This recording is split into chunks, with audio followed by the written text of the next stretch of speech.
All right. What's up, everybody? Welcome to another great edition of Renegade Radio. Well, an exclusive anyway. We're not. This is not an official show. It's an exclusive interview with somebody who I interviewed before Renegade Radio was a thing. I talked about it on the episode 17 of the podcast when I was in Grand Forks. Uh, I'm interviewing. I'm interviewing uh, a legendary comedian, Tom Cotter. Do I need to really explain anymore? I mean, I'm definitely I'm definitely humbled, that's for sure. For sure. Because he's a great guy and it's an honor to do this again with him. Get the Facebook feed ready. It should be a good time.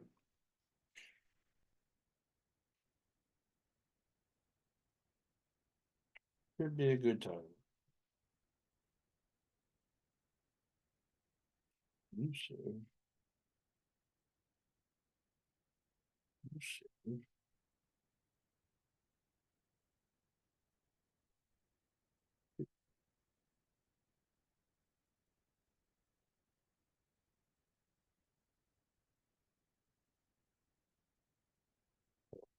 I never get that all set up here. There's live streams.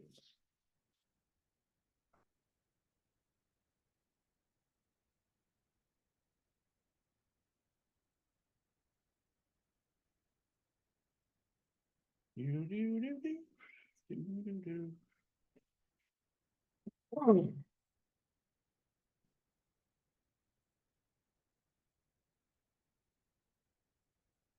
All right, this is live all going here. What's going on, everybody that's watching on Facebook? It is Wednesday, May 15th, 2024. We're already middle of May already. I can't believe it. It's like May just got here a couple weeks ago, and now we're already 2 weeks into it already. Into it, and it's exciting, exciting times. Well, for those that are watching on the live stream who are wondering what's going on, yeah. Well, we're gonna try this again with Tom Cotter. We're gonna try this again because last time or yesterday, everything got well. We were all ready. Sam and I were all ready to do the show, and then all of a sudden, I guess what happened was that he he thought that the interview was today. Tom did. He forgot that it was yesterday. He got a hold of me late last night, and told me about that he apologized and whatnot, and he really felt bad for it.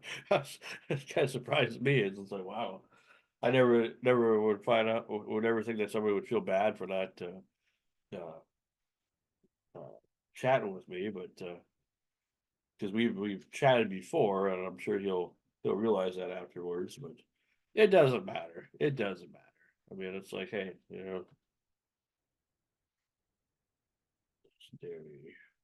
build this up here. We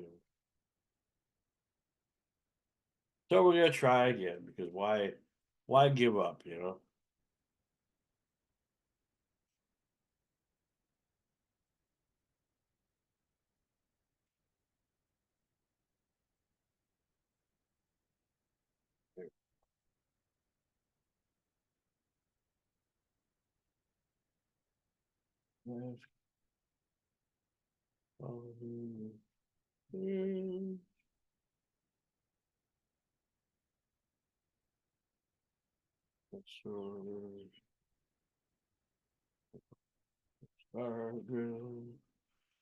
Should be a good interview today. Actually looking forward to it.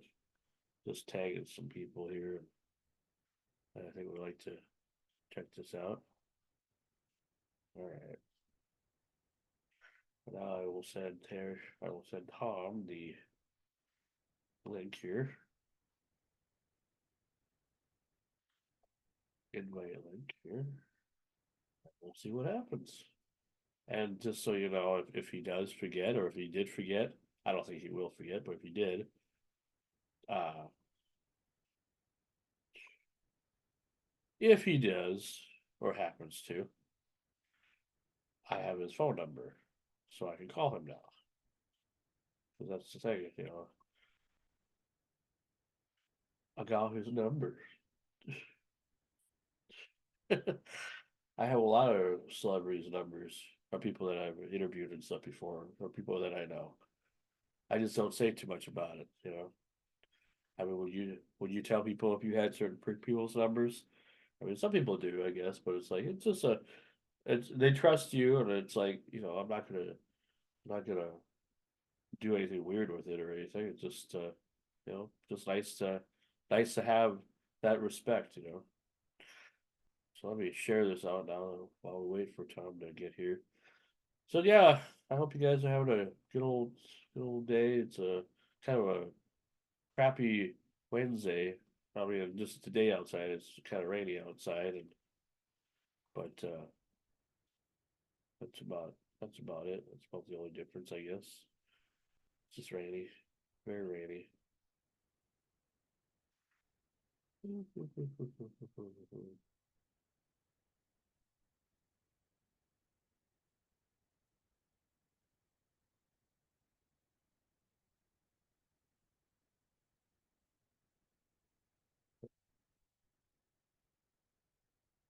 Yeah. So, well, I hope everybody's excited to be a part of this, or anybody that's sees this anyway.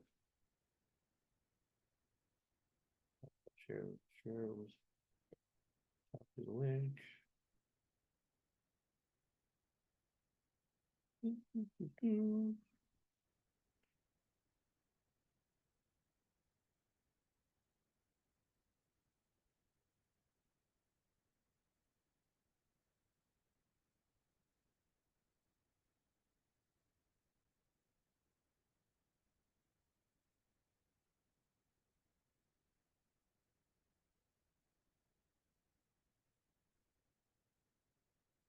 Don't know. Let's see. Right. Let's see.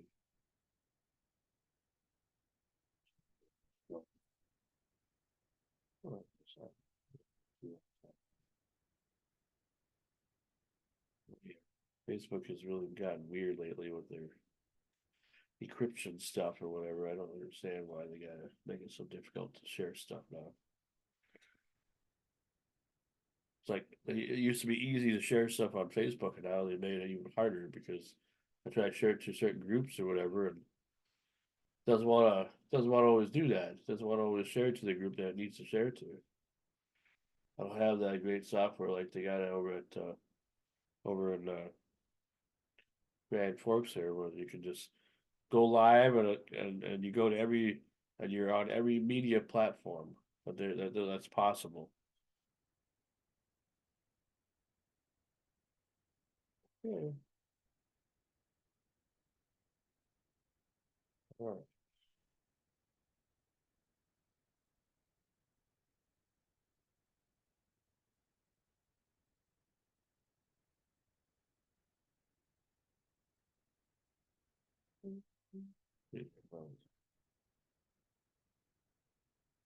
This I can take that out here and that and this one is live. I deleted the video from yesterday anyway because it was just like it wasn't going. It wasn't nothing was getting accomplished.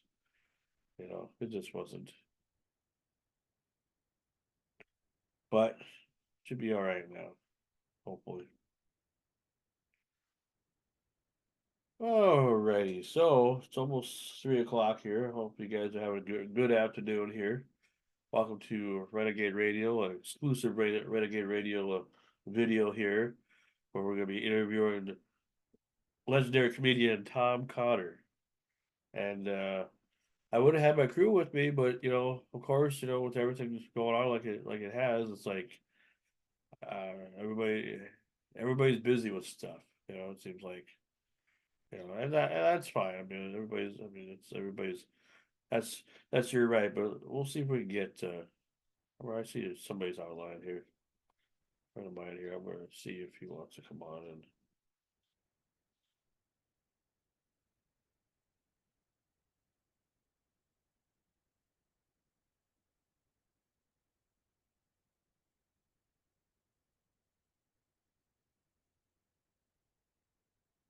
See if he'll.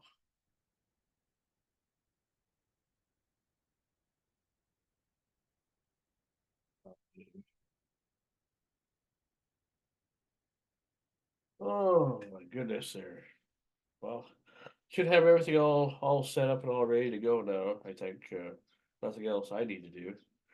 Just wait for Tom to get here. And we may have somebody from Renegade Radio also, but if not, it'll just be me. I feel kind of. I mean, this is kind of fun. It'll be fun to do this again, but then it's like the reason why I wanted to do this was not just to get Tom back on here again, but like this is like my reward to everybody.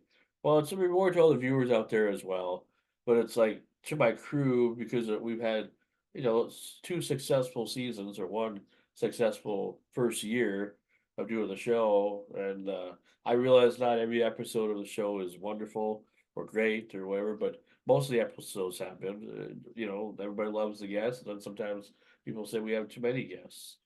It's like, well, it's like you can't please everybody.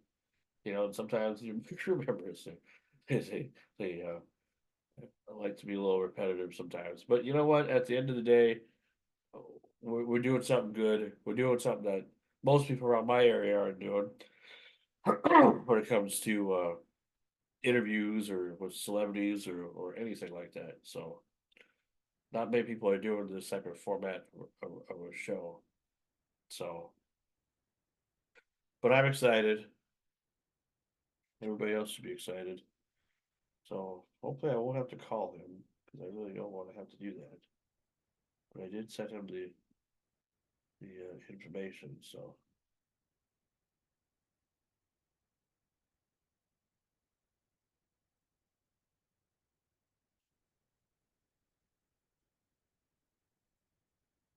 yeah, the interview is a minute late. So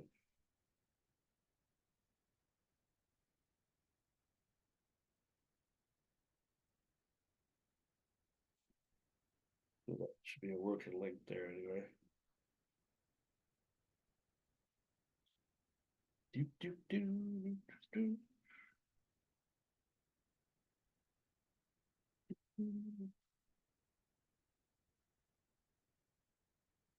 There it is. There it is. There he is.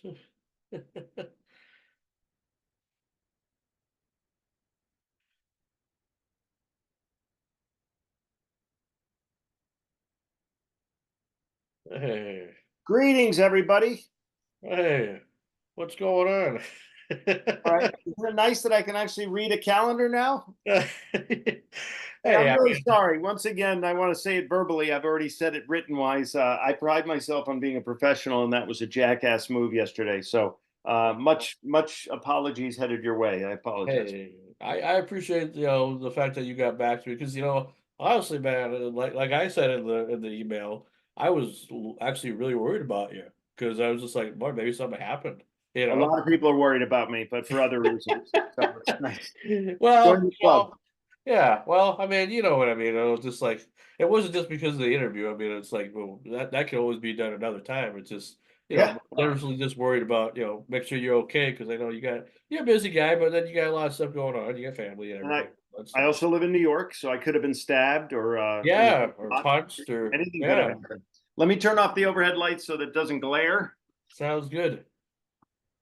Sounds good. That might be better. It might not. We'll see. Yeah, a little better.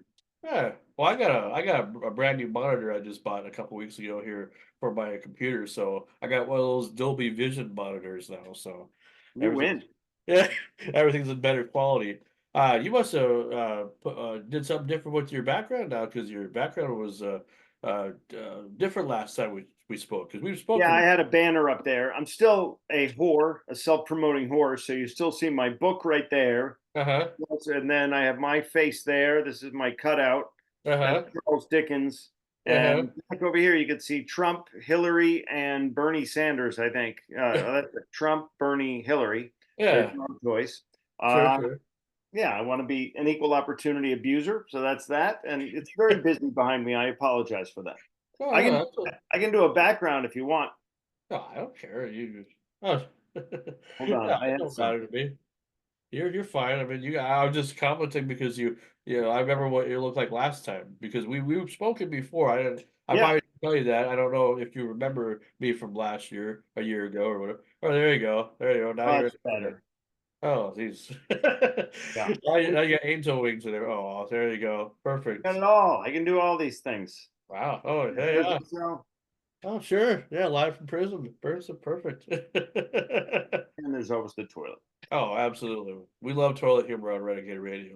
Well, Yeah. normally I have a lot more people with me, but everybody's busy on during the week. So we do our show as I remember telling you on Mondays. So a couple people were kind of disappointed on when we were doing the live show in Grand Forks because they assumed that we were doing it on Monday, and I said no, no, no. We're going to do it later this week, and it's like the guy went and got information on you, and just to get ready and prepare or whatever. And it's just like. Yeah, I'm sorry, man. And I screwed that up. Sorry about that, everybody.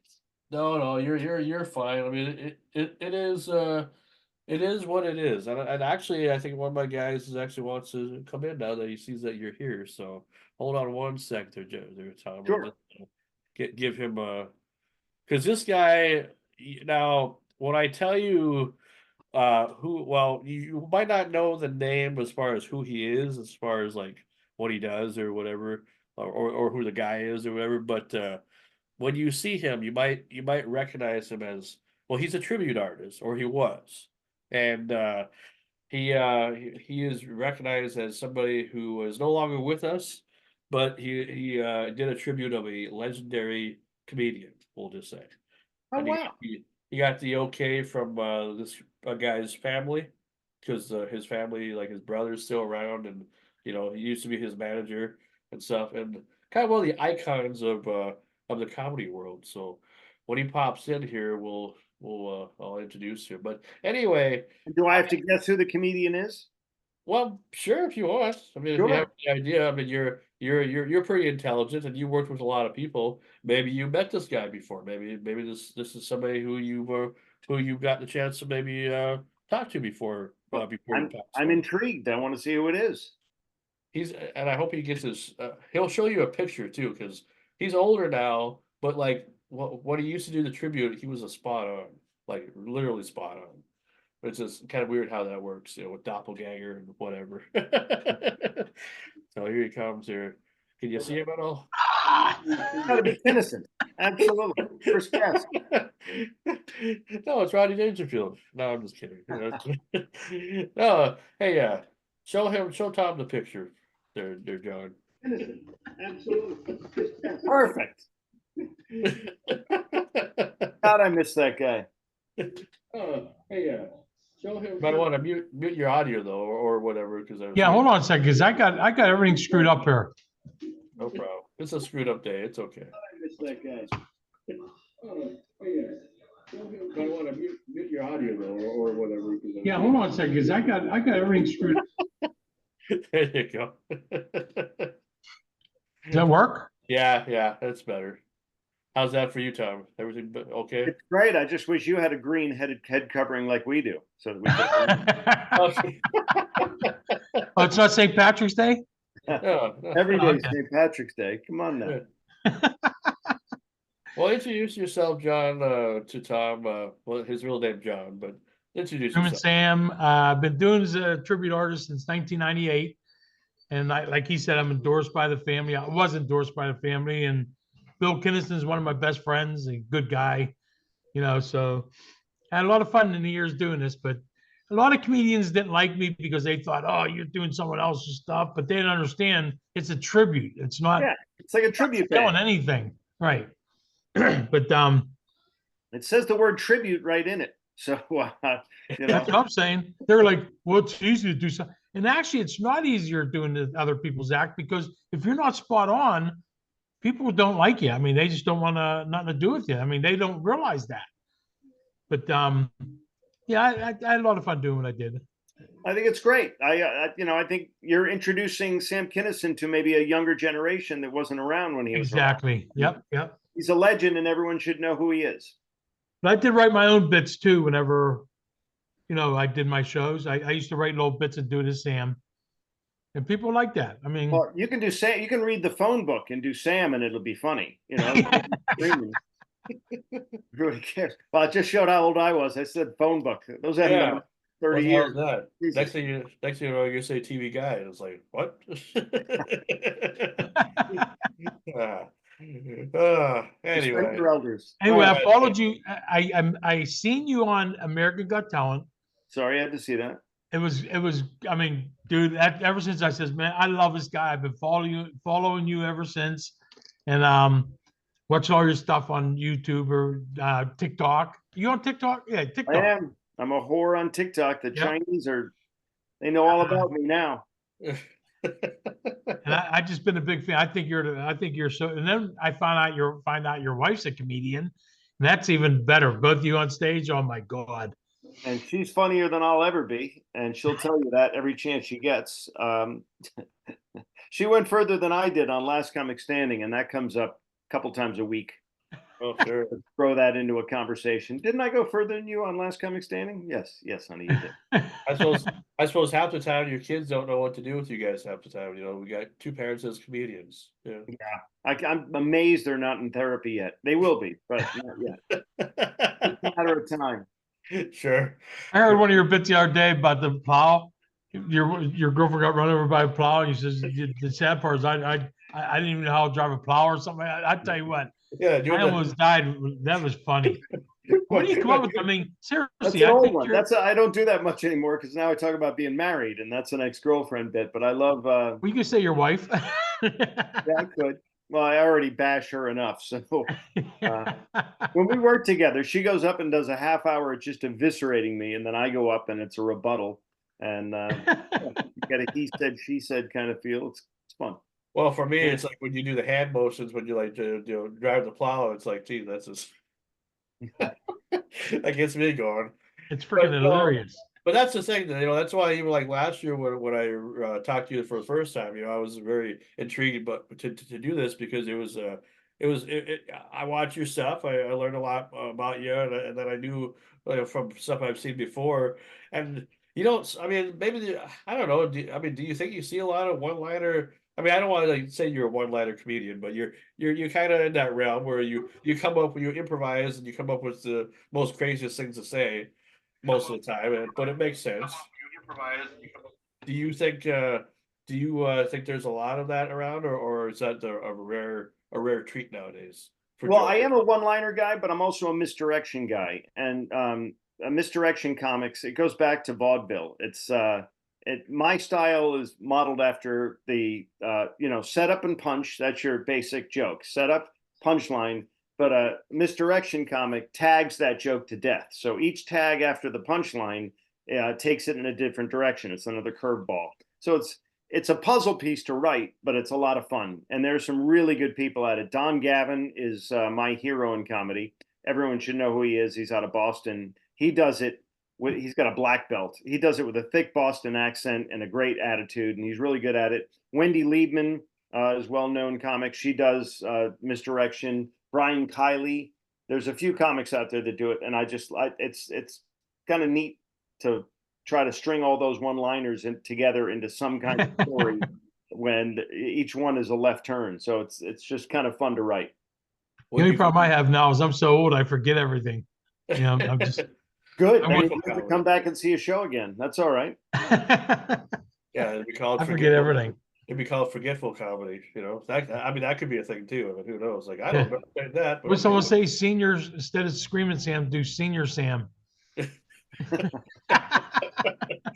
Imagine that him at the nursing home, just flashing everybody with his trench coat, saying. So you obviously know all the history of Sam Kinison. there's a story about Carl LeBove, who used to tour with him. He used to they stay were- at my house once in a while, in Tampa. Yeah, they were the outlaws of comedy. And Yeah. Carl LeBove, great comic, unfortunately no longer with us, God rest his soul. But he was, for forever, he was paying child support on a child that turns out it was Sam's. It's Sam's, yeah. So, not only did his wife cheat on him, she cheated on him with his best friend, Sam Kinison. And it was much like the Arnold Schwarzenegger housekeeper kid. Eventually, you can't deny the resemblance. So apparently the kid looked a lot more like Sam than like Carl. And Carl's like, something's not right here. And then did the DNA test. And then the judges always sided, saying that he had to continue, since he signed the birth certificate and he had always been there for the kid, he had to continue paying child support for the kid. So Carl went on to be a big proponent of father's rights, not parents' rights, but father's rights, because, he really did get screwed. Sam Kinison's estate had a lot more money than Carl LeBove did. And, the fact that they were coming after Carl for that all those years, Sam probably didn't even know the kid existed. He was, unfortunately, he was They taken. used to switch. I heard they used to switch off wives. I mean, so. Oh, did they? All right. Well, Yeah. So it could have happened the other way too. I mean, it could have. You're right. It could have. I'm not besmirching anybody. Oh, no, I know. But I'm just saying they used Yeah. to have a lot of, They were together wild. That doesn't surprise me. yeah. Yeah.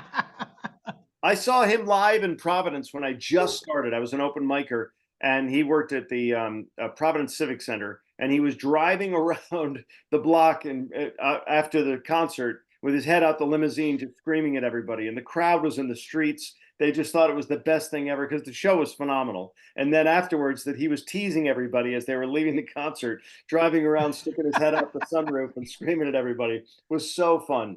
I miss him dearly. He was such a genius. Now, let me ask you something. When you first started off, what kind of jokes did you tell then? I mean, was it just regular stand-up, or did you do like what you're doing now? Or I was filthy. I was really filthy.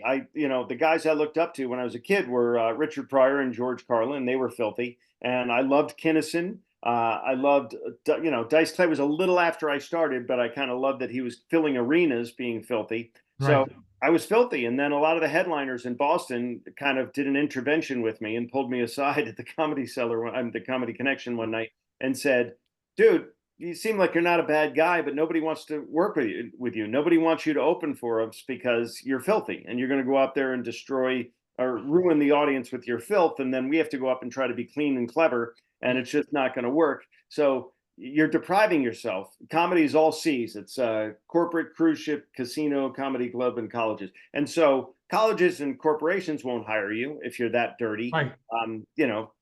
Country clubs certainly won't. Cruise ships definitely won't. So they said, you're shooting yourself in your foot. So I cleaned it up a little bit. But I was filthy. I had 15 minutes. 5 minutes was on banging a fat chick. 5 minutes was on nipple hair. I had a whole thing about nipple hair. It was just shock humor that wasn't that funny, but that's all I had when I started. And so thank God they read me the riot act and set me on the straight and narrow.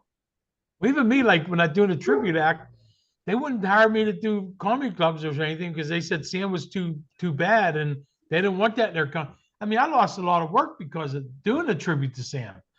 I did a lot of I did a lot of biker bars back in the day, strip clubs. I would go to a strip club and they'd freak out and they say, "Oh my God, looks like Sam Kinison's here." And they put me on stage and people were throwing tips and they'd hire me to do comedy in between. Then the girls got mad. I'm making more money than they are because they were all misfits. And you didn't have to show your titties. That's right. Hey, can I be dirty on this? I just said. Oh, fuck yeah. Yes, what's what you want? It's Renegade Radio. If you did the comedy you did when you started, you'd get away with it now because you're up there. You're popular now. I will tell you this. I started about the same time Joe Rogan started, and he got the same lecture from all the Boston headliners. And he told them to go pound sand, basically. He said, I'm going to do what I want to do.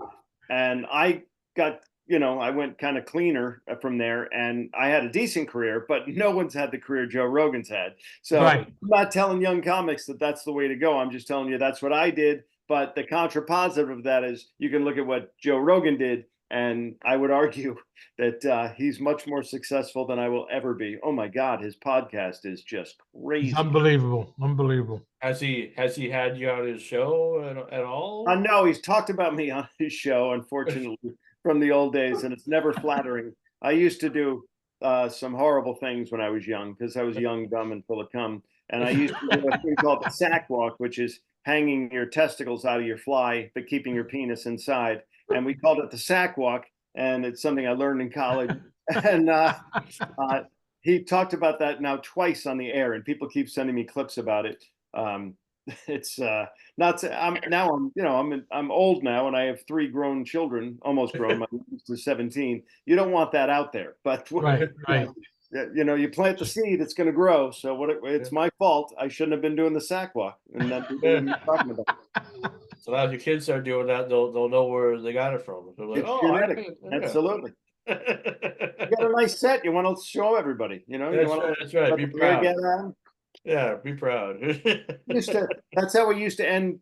See, I'm a frat rat from the 80s, and we used to have fraternity parties, and they'd have to end at a certain time, or the campus would shut you down. And so, to end the party, one of the brothers would whisper in another ear, "Sack walk," and within 5 seconds, there'd be 50 guys with their balls hanging out of their slides. And then the sorority girls would suddenly see one of them and start screaming, and then everybody would scream, and everybody would leave, and mission accomplished. Party was over on time, and we had a blast doing it. So it was fun. So you made Animal House look like more like an Animal House. Yeah, it was pretty bad. We were not good kids. Wow. Yeah, none of us were, I don't think, when we were younger.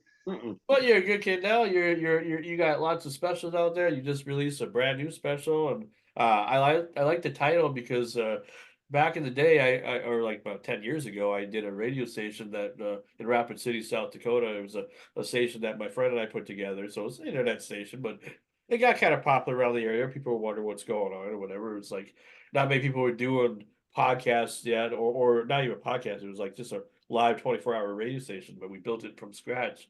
It was called Rapid Fire Radio, because of Rapid City. And yeah, that's a popular, just like Renegade Radio is a popular use of the word renegade in their title. So I thought I love the logo, by the way. That logo is phenomenal. Oh yeah, That's supposed to be me. It's great. We are going to start selling some shirts here eventually. I mean, seriously, because this is all, it's kind of funny. It's all AI. Like I just typed in to create like a Sam Kinison style, noir style logo, and that's what came up. Not the Renegade Radio, but like the picture. Yeah, it's great. So, and he'd wear a hat like that anyway. I've seen him wear hats like Yeah, I that. wear hats like that. So yeah, it's kind of my tribute to him because he and I kind of just been, we started this in August. Like when I interviewed you back in June of last year, I was not sure yet. I was trying to figure out my format because I didn't put a whole lot of content on. I kind of gave up on YouTube because I was just sick and tired of just not being like I'm still not being paid for my content, but like I have a better direction now where I want to go. Back in for a long time, I mean, I've had my channel since like 2008, but YouTube, they make it so much harder for somebody, no matter how old, how long you've been there.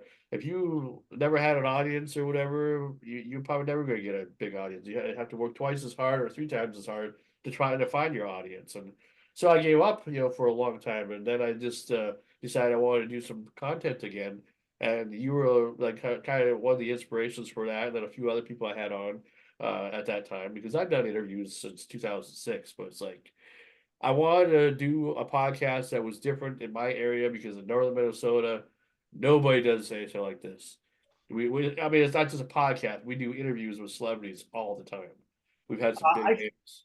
Yeah, I remember. Well, back in June, did we do this on Zoom or did we do it? It was on Zoom. I still have the video on my channel. I was at my old apartment in Greenbush then, which is like a different city north of where I'm at now. I'm in a little town called Brooks now, which is still a little town, but it's like I got a job at the casino and everything, and I'm close to like Grand Forks and Fargo, a lot more closer than I was before.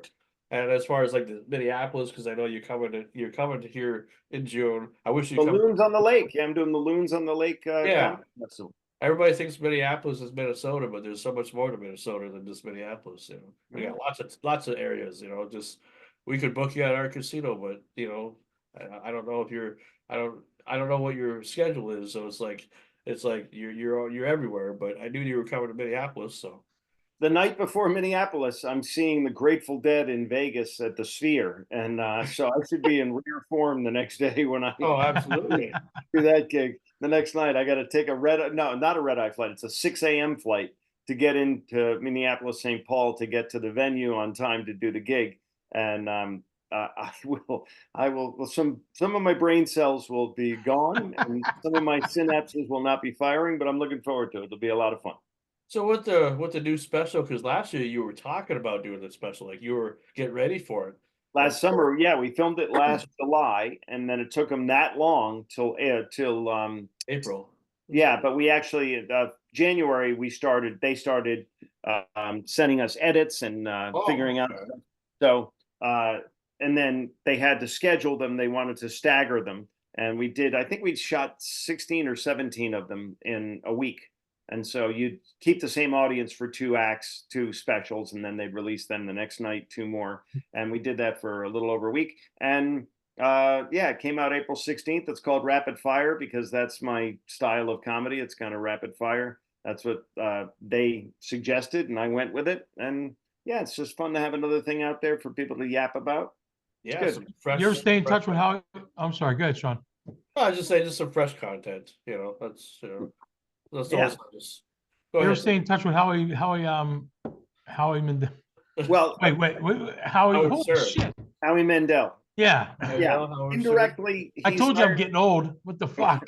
Dude, you're preaching to the choir. We're all old. Howie has a club in Atlantic City, New Jersey now, and it's called Howie Mandel's Comedy Club, shockingly enough. And it's at the Hard Rock, which used to be Trump's Oh, wow. Taj Mahal, but it's now the Hard Rock.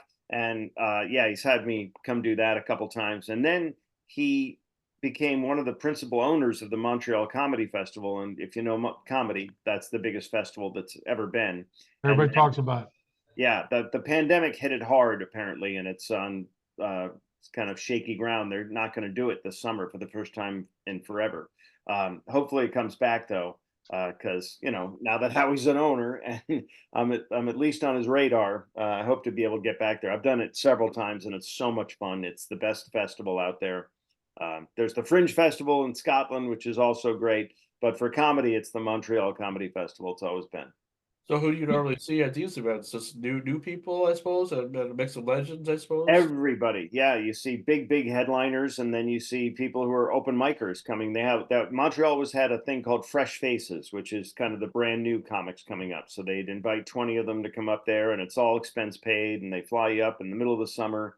And Montreal's great, the best strip clubs in the world, I would argue. And love those French That's what we go comedians. for. And so, yeah, you end up.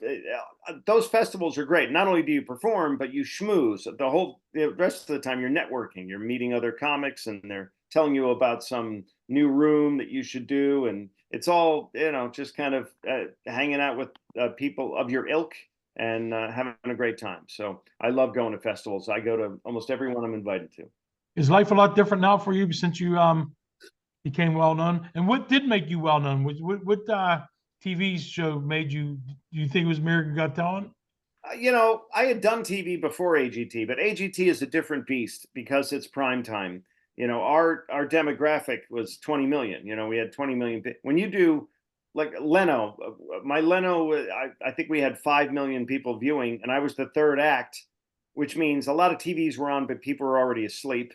The joy is half of them were naked when they were watching me, but most of them were asleep. And so not only is it a smaller number, it's a quarter of what you get for AGT if you're lucky, but they're not engaged. Whereas AGT, they're very engaged. That show, people latch on to the acts they like and they ride them all the way to the finish line or to elimination. And so, yeah, that show was I got very lucky to be on that season because Howard Stern was a host, Howie Mandel, Right. I mean, not a host, a judge. Howie Mandel and Sharon Osbourne. So you couldn't ask for a better judges panel for a comedian. So it was just a great coming together of the universe for me, and that's what I'm most known for. See, I was really upset when you didn't make it, man. I'm just like, man, Howie wanted a comedian to finally make it, and you were so close. Howard did too. Howard said he wanted a comedian or a rock band to win. Those are the 10. And while he was there, he was only there for 3 years as a judge. Neither a comedian nor a rock band. A comedian never won it. There have been a few of us now that have been runner-ups, but no comedian has ever taken home the big prize, and no rock band has.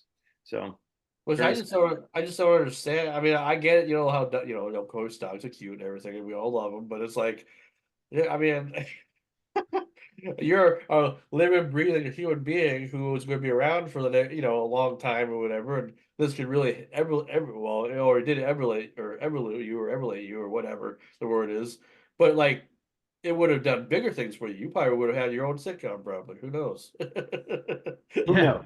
I have a great face for radio, so TV hasn't been that for me. As we all Uh, do. Yeah, so yeah, you know, I've got very lucky at that point in my career to get on that show and then get that kind of, because that fan base is still rabid. And then I've been back on the show a few times, 4 or 5 times since then, and then I did Champions, which they now call All Stars. And so, you know, every time you do one of those, the people are like, "Oh yeah," you know. And so they come out to, they put asses in seats when I perform, which is all I ask for now. And then now the new thing, the new frontier is TikTok and Instagram and you know, Reels, Facebook Reels. Oh yeah. And I'm an old guy now. You know, it's changed so much. When I started, it was a videotape. It was a video cassette. Yeah, that's right. Yeah. I had And so- VHS, man. I had the VHS tapes. Yeah, that's exactly what I had. And so then that morphed into DVDs. You had to send a DVD out. Then you started the, you know, clicks, and everything has changed now. So if you do a late night appearance on one of the talk shows, it's great, but it's not as good as having a video go viral because that keeps paying dividends because it keeps getting shared around and passed around. And so that's the new frontier we're living in, that and the whole woke thing, which is killing comedy. So, you know, you have to deal with what you get handed, and that's what we're dealing with. Yeah, a lot of comedians that we've had on, we even had a guy named Sam Miller. You know who that is at all? I know the name. I can't put a face Yeah, with it. he kind of looks like a heavier Seth Rogen, kind of like, you know, Ah, kind of. But he's from the Washington area. He was fun to have on, and Yeah, he's a cool dude. you know, a lot of the comedians, you know, that we've had on, yeah, have talked about all this wokeness, and it's just like, you know, people have lost their sense of humor if they've lost their minds when it comes to not being offended by everything. Because trust me, I know what it's like to offend people because I do it all the time. It seems like on my show, it seems like I'm right. So it's like I always everyone's like, oh, we gotta watch what you say. It's like, don't people have a thick skin anymore? What about a roast? What about, can't you just roast people and just like you just did though. Tom Brady just got roasted, and for us, Oh, you know, dude. I'm an old friar. I've gone to the Friars Club, you know, since 1996, and so the roast kind of went away. A, people were too chicken shit to get roasted, which I get, and B, everyone was like, you know, it's so politically incorrect, so unwoke. That, you know, we can't get away with it now. Nobody wants to. Everybody's afraid and nervous that you're going to be labeled a homophobe or a transphobe or a misogynist or whatever it is. And so, you know, I was thrilled that Tom Brady, A, agreed to be roasted, and B, that it was such a success on Netflix. And if people haven't seen it, it's 3 hours, but man, there's some really funny moments in that. And so I'm hoping the pendulum is swinging back. Seinfeld just came out again. Seinfeld's kind of the Pied Piper in this thing because he can be, because he goes home and sleeps on a mountain of cash every night. So he can tell people to go fuck themselves. I can't. Yeah. So yeah, he's really, he wrote an op-ed to the New York Times before the pandemic saying he never wants to work at a college again because these kids show up and wait for you to say something that triggers them, and then they go on social media and eviscerate you. Whereas now, post-pandemic, he's now talking about sitcoms. No sitcoms got picked up for the fall on the major networks. That's never happened.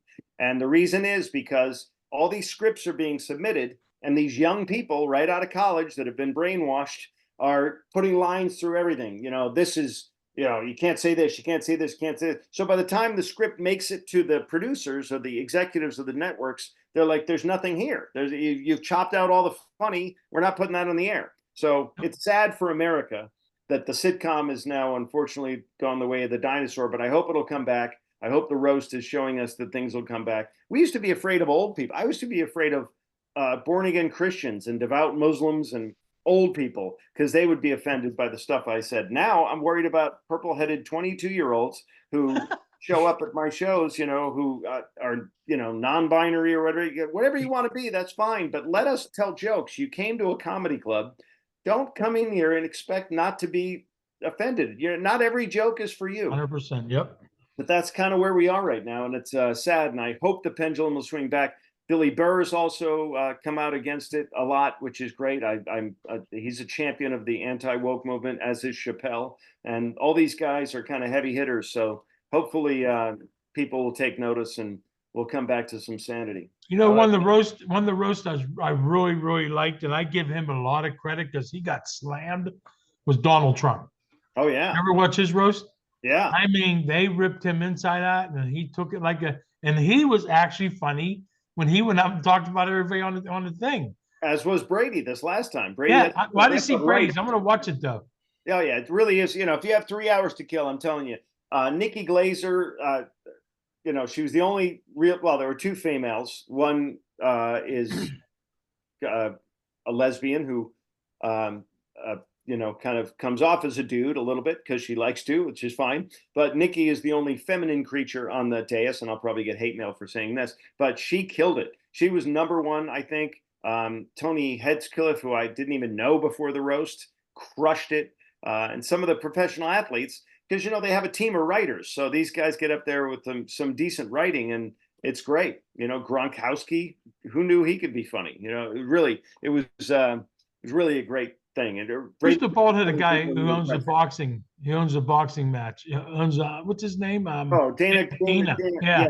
Dana White. I seen bits and pieces on TikTok, but he was pretty funny too. Yeah, everybody. I thought, you know, there wasn't. I'll tell you, Randy Moss, who's one of my favorite football players of all time. I'm a Patriots fan. I grew up in New England. Don't judge. And Randy was a little out of his element, so he may have been the weakest link. And even he was funny. Even he was pretty good. So it was just. And I've been to a bunch of roasts where people just die horrible deaths. I mean, they crash and burn. So the fact that they all did reasonably well is very impressive. So what would a roast of Tom Cotter be like? Oh, it's been. I had my bachelor party was a roast at the Friars Club. His wife roasts him every day. No, but I'm serious. I'm serious though. Say if Netflix got a hold of you or Comedy Dynamics got a hold of you and said, "Hey, we want to do a roast on you, and it's going to be on national TV or the internet or whatever." What would that be like? I mean, and who would you want on your roast?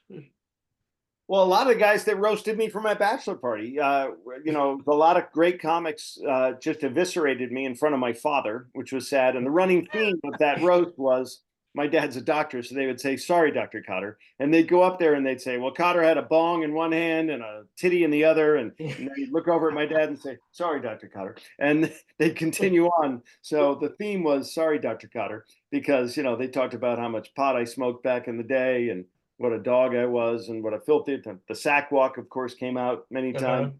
There were a lot of things to say. Yeah, I would want my friends to do it. That's where Comedy Central went off the rails a little. They teamed up with the Friars Club, and the Friars roast, the old ones, were all great because they were the guys roasting you were your best friends. So it was the Rat Pack. So, you know, if they were roasting Sinatra, it was Dean Martin, it was Sammy Davis Jr., it was all those guys. And it was, you could say things because that was your friend. But when Comedy Central got involved, they wanted to promote their new, you know, comedy guys who had no idea. So the William Shatner roast, William Shatner's sitting there and Patton Oswalt is roasting him. And Patton Oswalt's never even met William Shatner, you know. And Patton's funny, but it's not the way it was. So William Shatner was like, I don't even know this kid. Who's this kid shitting on me? You know, what's he done? I commanded the Enterprise. Who's this douchebag? So again, roast should be by your friends. And the old ones, you know, the stories of them at the dais sitting at that long table, passing a champagne bucket underneath the table and pissing in it because they can't get up during the TV taping to leave, and they're all chain smoking and drinking through the whole thing. They're all shit. Those are the way it should have been. That's the way it was, and that's how it was designed. And those are the great old glory days. And I hope we get back to those. Imagine being roasted by Red Fox. I tell you, what honor that would be. He was great on the roast. Dr. Irwin Corey. People you wouldn't expect, these old timers. Soupy Sales and Nipsey Russell used to do them.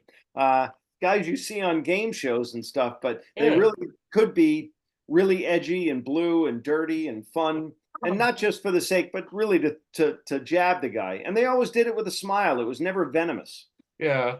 And you notice that they don't even use a long table at all with the roast nowadays, it's all like everybody sits in a Yeah. certain spot, and it's like it doesn't even. I mean, it's still a roast, but it's like it's not this like how it used to be anyway. Like how For the Friars, I roasted the Smothers Brothers, the George Takei, and Gary Busey, and some other people. Oh. And when we did them, we always did them the old-fashioned way with the dais. Yeah. The center of the stage is, of course, the stanchion where you're going to perform, and the Yeah. microphone. But Milton Berle's on one side of you, and Henny Youngman's on the other side. It was magic. Those days are. Dean Martin was the best, man. Oh. That guy could drink, smoke, tell jokes. I mean, never miss a beat, man. And sing, and yeah, Oh. he was unbelievable. I suppose Foster Brooks, who act like a drunk, spot on. What a phenomenal character that was when he would come out. Never even They all drank. knew who the hell he was. He was like some producer or something, but they all knew him. So they said, "Hey, come do your drunk thing on the," and it became a huge hit, and he was on all the roasts. Yep. Oh yeah. He Well, never even drank. Never drank. No, Did Sam Kinison ever do a roast at all? Because I don't think I've ever seen Nah. I don't remember him doing one, nor do I remember Dice. I don't even think I remember Carlin doing one. I know I think Richard back Pryor did in those days, I don't think the roast was happening. I mean, it was before that It's like with the Dean Martin roast. Yeah. I don't think there was anything in between until they started doing the like the new stuff. There were some that they just weren't televised because they were filthy, and back then you didn't have cable, so you only had the major networks, so you couldn't do anything. But the Friars always had one. But we got in trouble when Ted Danson and Whoopi Goldberg were dating. Whoopi Goldberg was being roasted, and Ted Danson was the roast master, and he came out in blackface. And Montel Williams was on TV at that point. He had his daytime talk show, and he went to the press and said, "This is outrageous. I was offended," all this other stuff. And so they had to shut down the roast for a couple of years. And Ted Danson had to do a mea culpa and all these things, but it came back around. People just miss it. I miss it. I would say that's crazy. That's just I would never have figured Ted Danson would ever do something like that. I mean, this is the guy from Cheers, for crying out loud. Yeah, but he knew it was a roast. That's the thing. There's no rules on a roast. And so he wasn't doing it to try to offend Whoopi or whatever. He would do it as a. Okay, he was dating her at the time. They were dating, and he came up in blackface, and it unfortunately went to the press, and the press ran with it, and so the Friars Club had to backtrack, and Ted Danson had to backtrack, and people were like, you're offended. Well, and so now for a few years after that, they used to have metal detectors to make sure there wasn't recording devices coming into the room. Because they always had them at the big ballroom at the Grand Hyatt on 6th Avenue in Manhattan. And it was always packed. It was huge and just so much fun. And then obviously people wanted to come and ruin it. There's always one crybaby that ruins it for everybody. What they should do is start roasting politicians. That's what they should start Yeah, doing. there you go. Real politician roast, yeah. None of them would have the sack to agree to it. That's the problem. The Nancy Pelosi roast. Imagine that. She'd probably fall apart, probably. Literally. We don't normally get political on our show, but we talk about everything. But I know election year, you got to talk about it. And I know that you're a political guy, or you have feelings about things or whatever, and that's okay. There's no hate here. We appreciate anybody. It doesn't matter. Now, as soon as he said woke, I'm like, yeah, boy, he knows. I know this because I've obviously watched your reels and stuff, and I've watched your specials and stuff. And I've seen you on TV. You were just on TV on the news channel not too long ago. It's on Saturday. I've done 3 spots on Newsmax in the last week and people are talking about the Seinfeld thing, because he came out about the sitcom thing. So yeah, I used to be a Fox News guy. I used to do Red Eye. I was a regular on that show for and then that went away. And then I've done Gutfeld 2 or 3 times.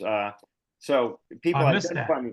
But I'm not a hardcore Republican. I'm a registered Republican, but I'm pro-choice. I'm in favor of legalized marijuana nationwide. I'm pro-gay marriage, and I'm in favor of sensible gun control. If you heard those 4 things about me, you'd assume that I'm a hardcore liberal. But I happen to be fiscally conservative, and but I'm right down the middle of my act because I know the nation is so divided that I have to do this thing a lot of comics do, where I have to, before I go into my political stuff, I have to say, look, I'm not taking sides here, and I try to be an equal opportunity. I used to just do an impression of Trump. Now I do Biden, and and I make fun of both of them because. Are you do an impression of Trump? Yeah. Okay, let's do it. Great. All right. Excuse me, pardon me, everybody. Total disaster. The border is a total disaster. I said build the wall. You heard me. I said build. China built a wall centuries ago. The Great Wall of China. Huge wall. Fantastic wall. Well, I have to tell you, there are very few Mexicans in China. So true. So true. Not fake news. You know it. You can't get a chimichanga in China. Can't be done. There are no Chinese chihuahuas because apparently they're delicious. But yeah, so That's fucking great. I loved it. It serves its purpose. Okay, we have to hear Joe Biden. Good. Oh, that's more physical. I'd have to get up and walk around. It's more of his shuffle than anything else, and then I pretend to fall asleep at the microphone. But that's where we are right now. And they just agreed today. They just agreed to 2 debates, so that should be fun and fodder for all comedians. So yeah, it'll be interesting. That's great. Back in the day. Honest to God, I say this on stage now. I'm not a fan of either one of these guys, really. I can't believe, 4 years ago we were in this position and everyone was pissed off and they said, I can't believe we're down to these two. Biden's hated by half the country. Trump's hated by half the country. And here we are again with 380 million Americans. We're down to these two again, only they're 4 years older. And so my wife said, if it comes down to those two again, Trump and Biden, gun to your head, what do you do? I said, pull the trigger. I'm done. I want out. I can't believe there's. Why didn't you guys run? John, I would have voted for you. I would have loved if you ran. Tom Cotter for president. Your campaign manager. Somebody's got to be better than these guys. I mean, you got to have someone that's not hated by 50% of the country. That's what I've been saying for the longest time. I don't understand. Can't we have it does have to be like a young guy, but somebody who actually is a fair person who cares about both sides, who just wants to make America good just because that's what your job's supposed to be. I still say we need a comedian to be president. We need someone like Tom who could do the short stuff and talk about the other But if we're really going to get into the topic, I'm serious. I mean, it's like, I'm so sick of all these backstabbing people being in charge of our telling us what to do and how to live. Why can't there be somebody who's fair to everybody? You can't please everybody. It'll never happen. Not in our lifetime, anyway. It'll never happen. John, I hope you're wrong about that, but I think you might be right.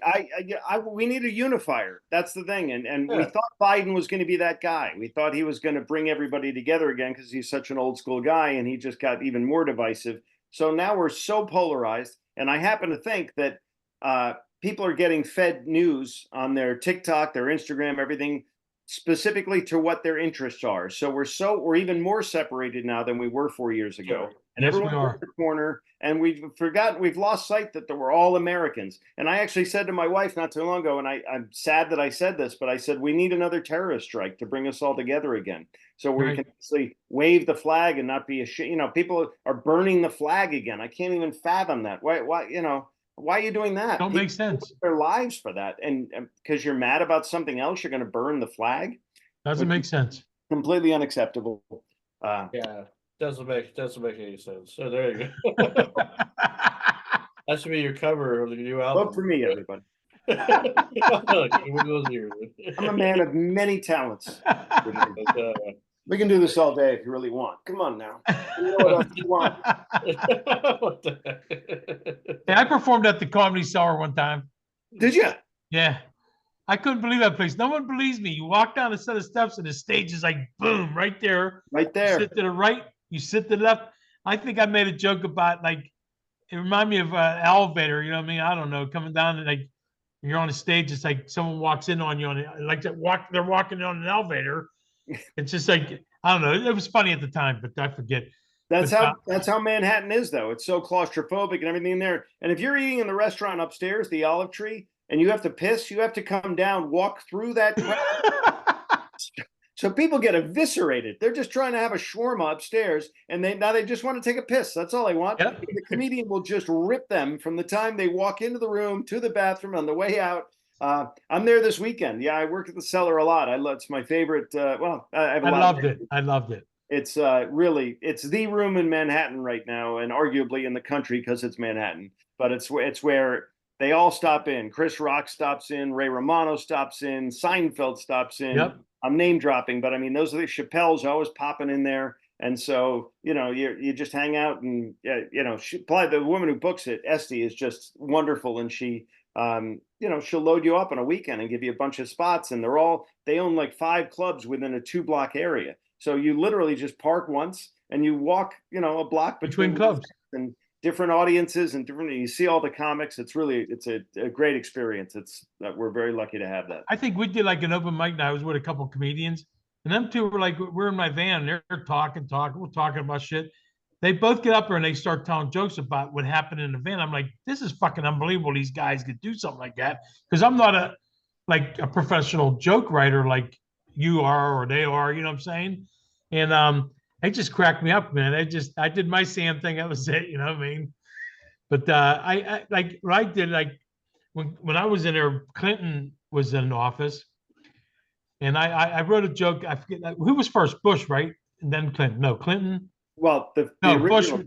the George Herbert Walker Bush, then Clinton, and then George W. Bush, right? Well, one of my jokes I wrote back in the day was, here we are. We had a President Bush that couldn't get in, with a Vice President Dick, and then we got Clinton who can't keep his dick out of Bush.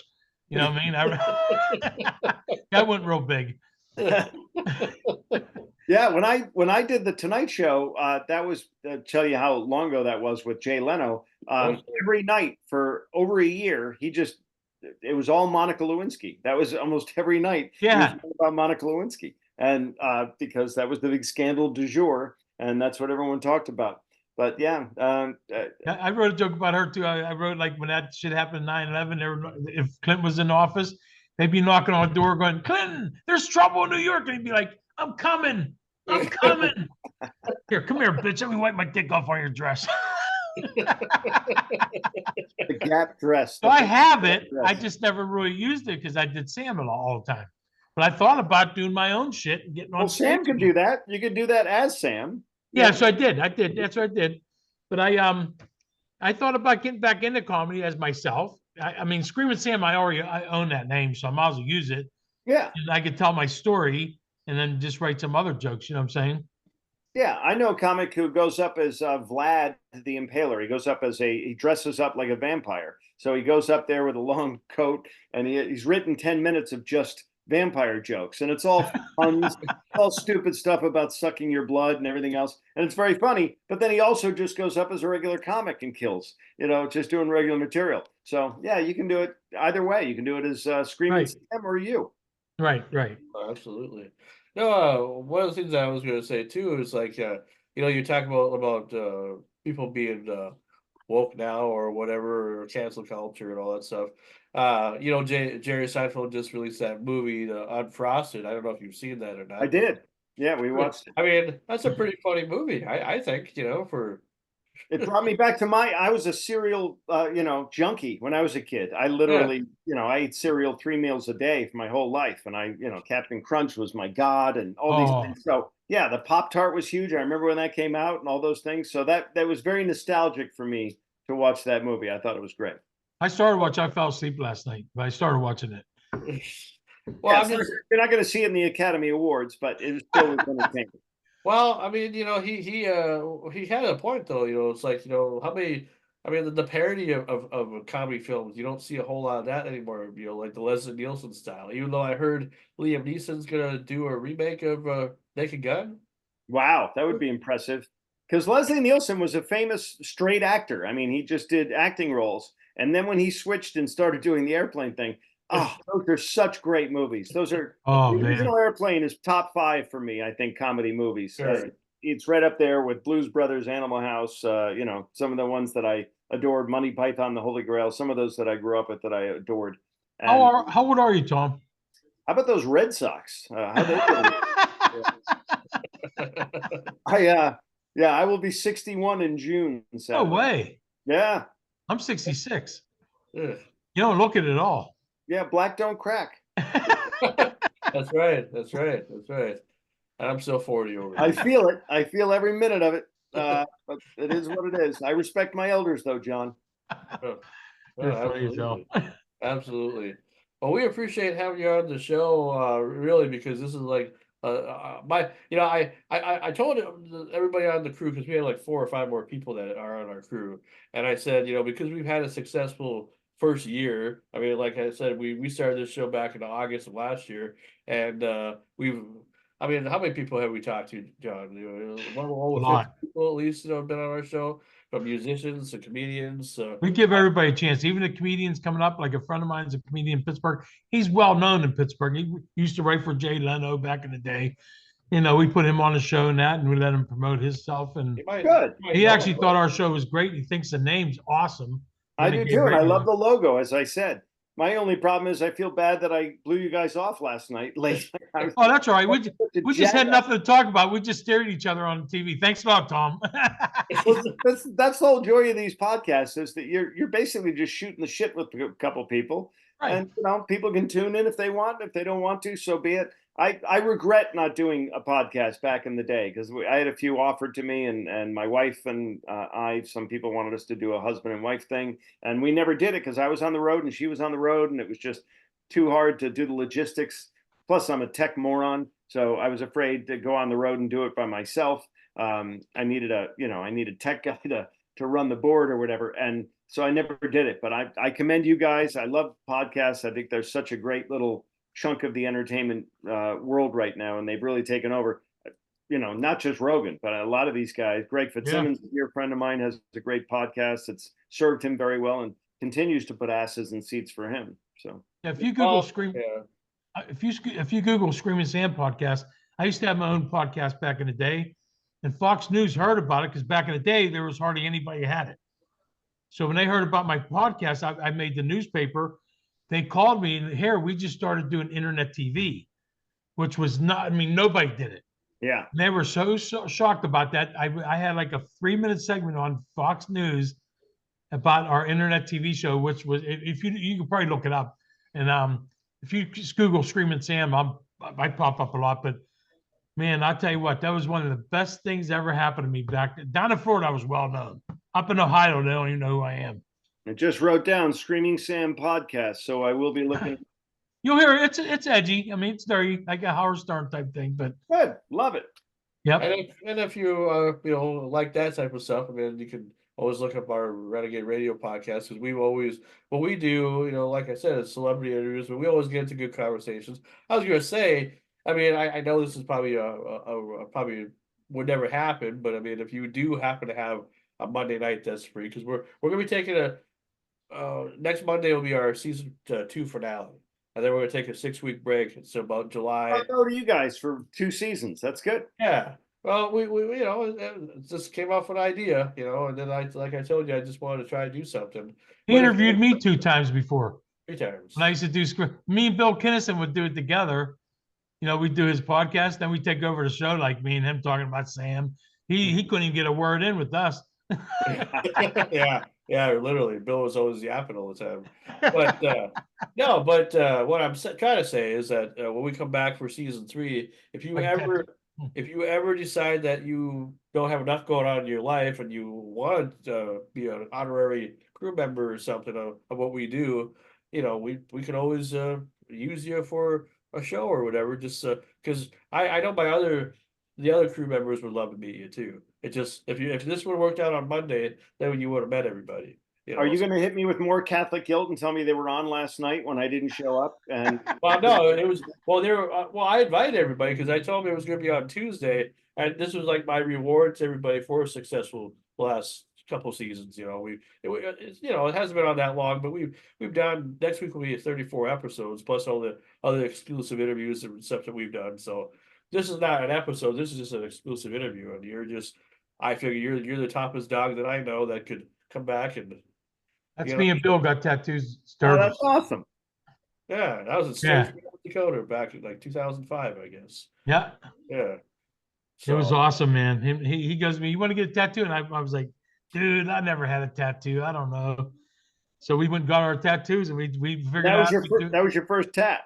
My first tat. And then I got one when my mom and dad died. But yeah, I got 2 tats. But it was funny. He would sit there and get his tattoo and he wouldn't say where because I was like a little nervous. And when he was done, they start doing me, and I'm going, "Holy fuck, this hurts." He goes, "Dude, I didn't want to say nothing." He goes, "It fucking killed me not to say something when they were giving me the tattoo." He says, "That motherfucker hurt." Oh, I yeah. said, "Why didn't you fucking tell me? I would have, I would have backed that." But here's the picture we took, Sam.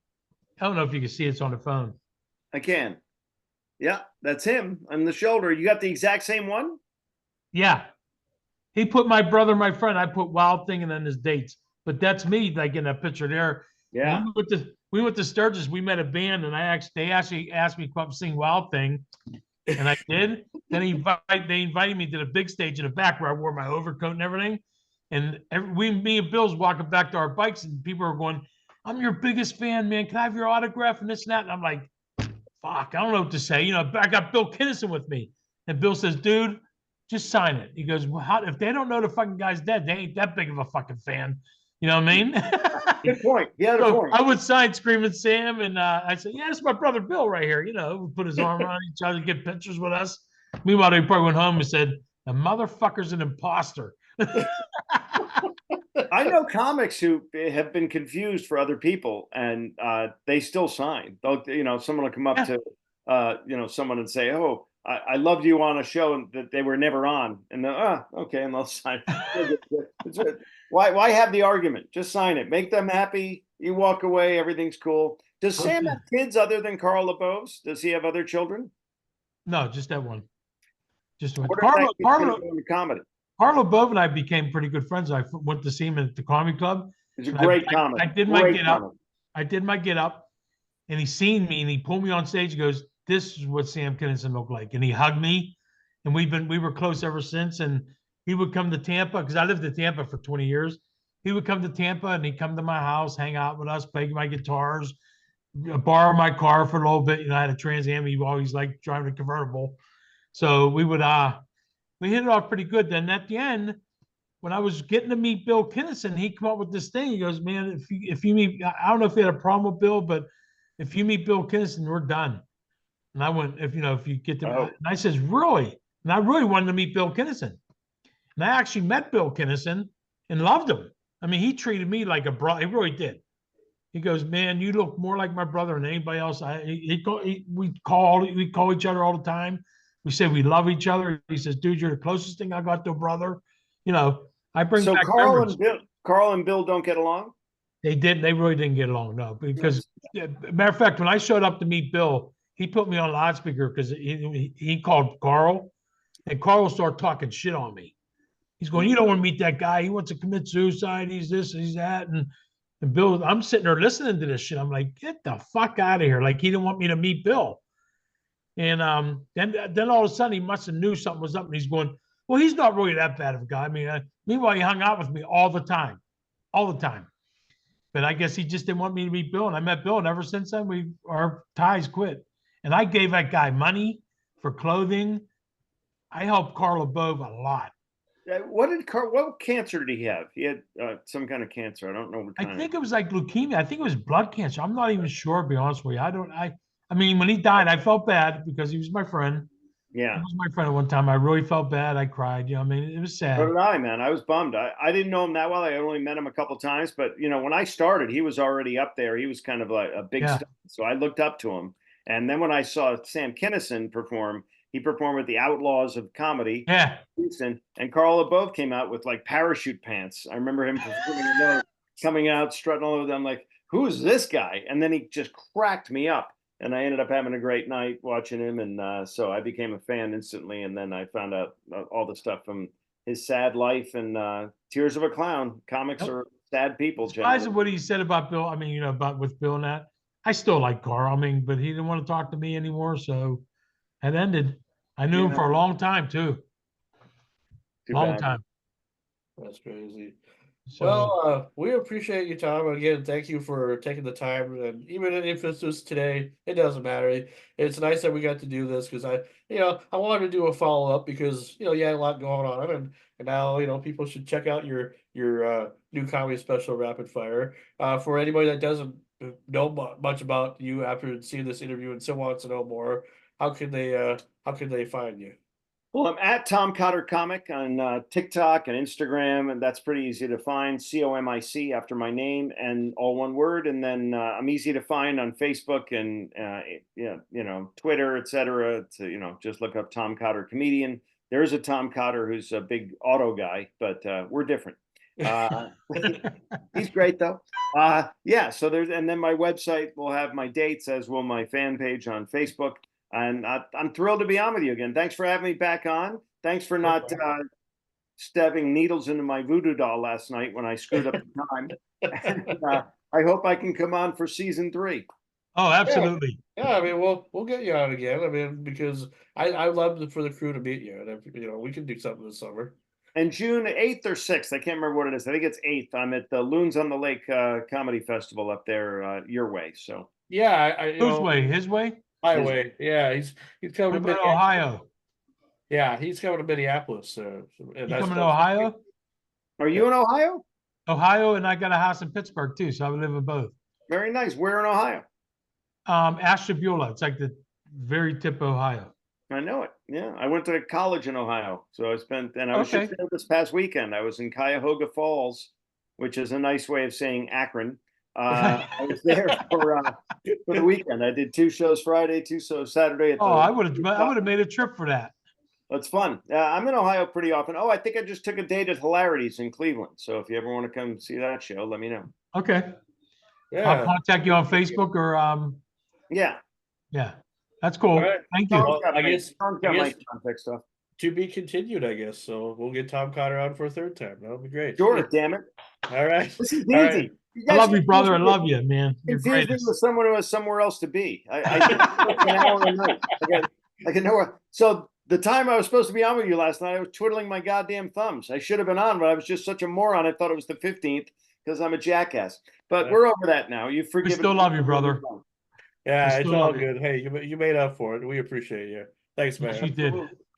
Oh, there you Oh my There you go. God, that's great. Yeah, you fit right in there. You don't look like an imposter at all. I love that. I want one. Oh yeah. All right, Tom. Awesome. Thanks again, and thanks all you viewers, and we'll see you next time for another Renegade Radio exclusive. Thank Bye. you, Tom. See you guys.